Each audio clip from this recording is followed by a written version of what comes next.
Réunis autour du président du mouvement Front citoyen pour le développement du Bénin, Roger Arrondinou, en collaboration avec le mouvement des jeunes dynamiques de Porto Novo, la jeunesse de la ville capitale a encore une fois exprimé sa gratitude à l'endroit du président Patrice Talon et de son gouvernement. Le mouvement Front citoyen pour le développement du Bénin a pris son envol depuis l'accession au pouvoir du président Thomas Boni-Yayi et continue d'influer sur la jeunesse grâce à leur participation active jusqu'au régime actuel, c'est-à-dire de son excellence M. Patrice Talon. De ce mouvement est sorti les élus locaux, la formation des jeunes aux différents métiers de base, des honorables, l'emploi passif des jeunes dans les structures publiques et privées. Le rôle de la jeunesse dans le programme de développement est d'investir dans la jeunesse à tous les niveaux de développement social, économique, sécuritaire et politique, dans le renforcement des capacités dans le domaine des compétences et surtout pousser les jeunes entrepreneurs à réveiller leur plein potentiel. Les jeunesses sont là, on a parlé de ce que Talon nous a fait. Si nous pouvons avoir un président comme lui depuis 1960, vous voyez ce qu'il a fait dans 8 ans. Si notre peut seulement faire au moins tiers de ce que le président Patrice Talon nous a fait, le Porto Novo ne sera pas là. Moi, je suis dans Porto Novo. Je suis né dans Porto Novo. Je ne sais jamais que Porto Novo va devenir ça. Je remercie beaucoup le chef de l'État, Patrice Talon, pour le travail qu'il est en train de faire pour la jeunesse, le travail qu'il a fait pour la jeunesse de la ville de Porto Novo. Il est temps que nous les jeunes, nous prenons notre destin en main. La jeunesse doit prendre leur destin en main.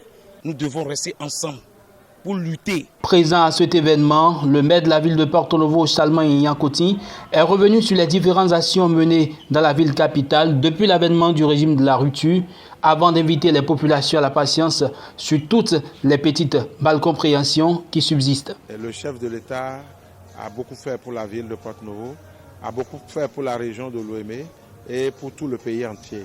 Et que malgré tout ce qu'il a fait, ces derniers temps, il fait l'objet de vives critiques, d'attaques de tous ordres.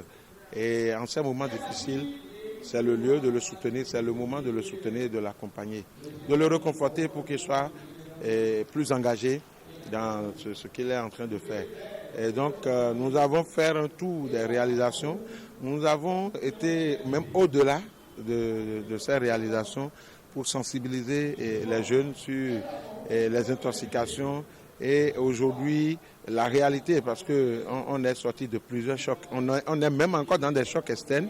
Tout ceci, ça impacte l'écosystème commercial au niveau de notre pays parce que beaucoup d'acteurs sont en relation commerciale avec ces différents pays. C'est normal que tout ceci amène les gens à dire qu'ils ont faim parce que d'abord d'une part, il y a une fuite de nos céréales, il y a une exploitation de nos céréales vers les pays de l'Interland. Mais dans le même temps, il faut reconnaître que les acteurs économiques qui sont en relation avec ces pays ont beaucoup de difficultés. Nous saisissons encore cette occasion pour demander aux autres de soutenir, aux autres jeunes, d'être soudés pour soutenir le chef de l'État dans ses actions. Le message est clair. La jeunesse de Porto Novo, aux côtés du président Roger Arrondinou, rassure encore une fois de leur engagement et d'une franche collaboration avec le régime de la rupture.